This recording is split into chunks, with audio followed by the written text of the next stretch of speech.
Oke, assalamualaikum warahmatullahi wabarakatuh. Jumpa lagi dengan saya ya. Bagaimana kabar sobat semuanya? Baik-baik saja ya. Kali ini saya kedatangan tamu yaitu Netbook Acer dengan keluhan tidak bisa masuk Windows ya, berketerangan no bootable device. Namun teman-teman harus simak dulu ya. Kendala ini bisa disebabkan karena tiga faktor. Yang pertama, harddisknya kendor atau nggak kebaca. Yang kedua, emang Windowsnya error.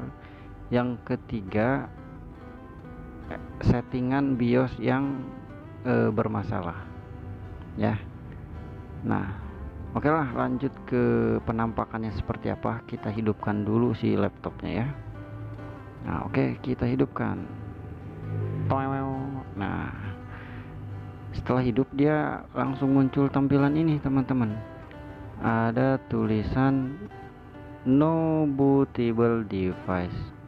Jadi tidak ada device ya, kayaknya nggak kedetek gitu harddisknya, tapi padahal si harddisknya ini kayaknya kedetek ya.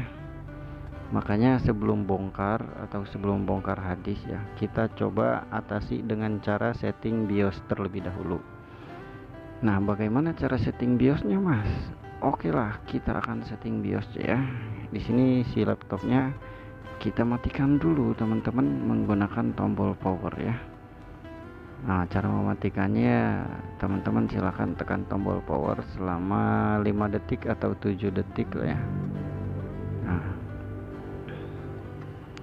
kita matikan dulu, teman-teman. Tahan sampai 7 detik ya, atau 10 detik lah maksimal.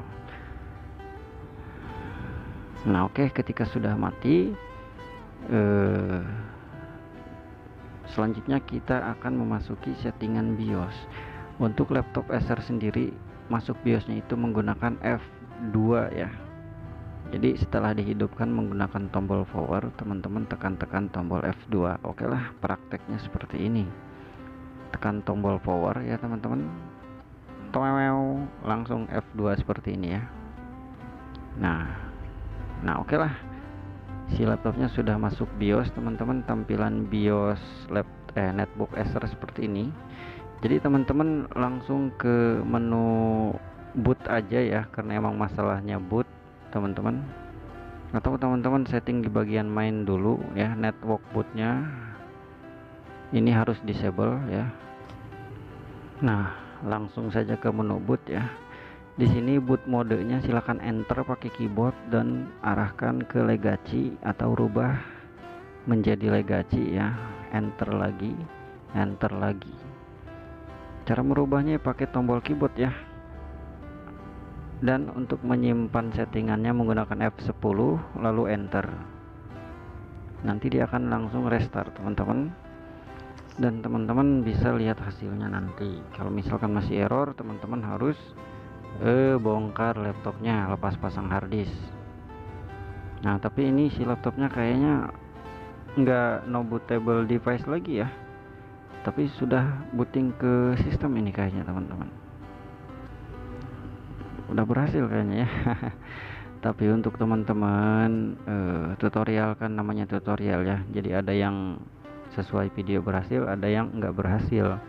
Jadi untuk teman-teman yang misalkan belum berhasil pakai cara ini, teman-teman harus bongkar laptopnya. Biasanya emang karena harddisknya kendor atau harddisknya kotor. Bisa teman-teman lepas dan pasang lagi dan coba hidupin lagi. Kayak gitu teman-teman ya.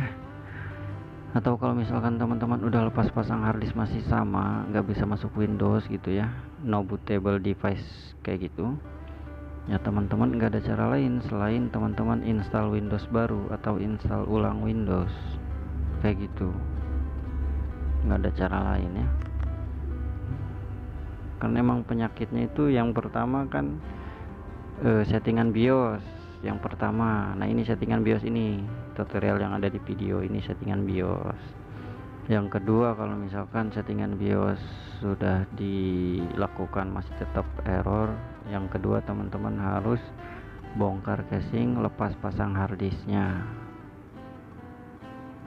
Kalau misalkan sudah dilepas pasang harddisknya masih error, Yang ketiga, cara akhir, yaitu teman-teman harus install Windows baru, install ulang Windows ya.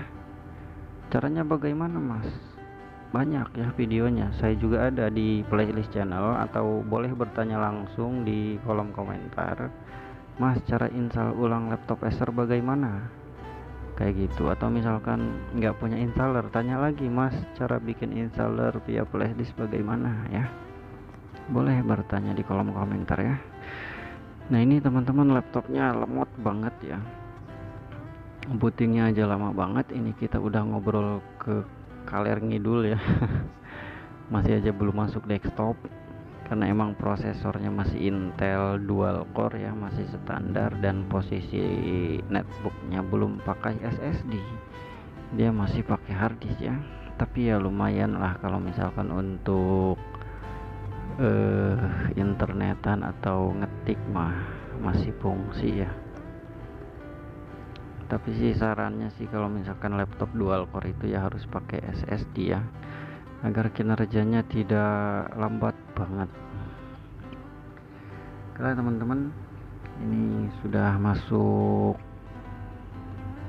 desktop ya, sudah masuk Windows. Silahkan teman-teman praktekkan sendiri, jangan takut salah ya, jangan takut mencoba, tetap optimis, laptop kita sehat lagi. Kayak gitu teman-teman. Oke lah teman-teman ya, terima kasih sudah hadir, sudah mampir ya. Jangan lupa like, subscribe channelnya. Atau kalau misalkan saya emang gak mau subscribe, gak apa-apa, sudah mampir pun saya mah sudah terima kasih teman-teman ya.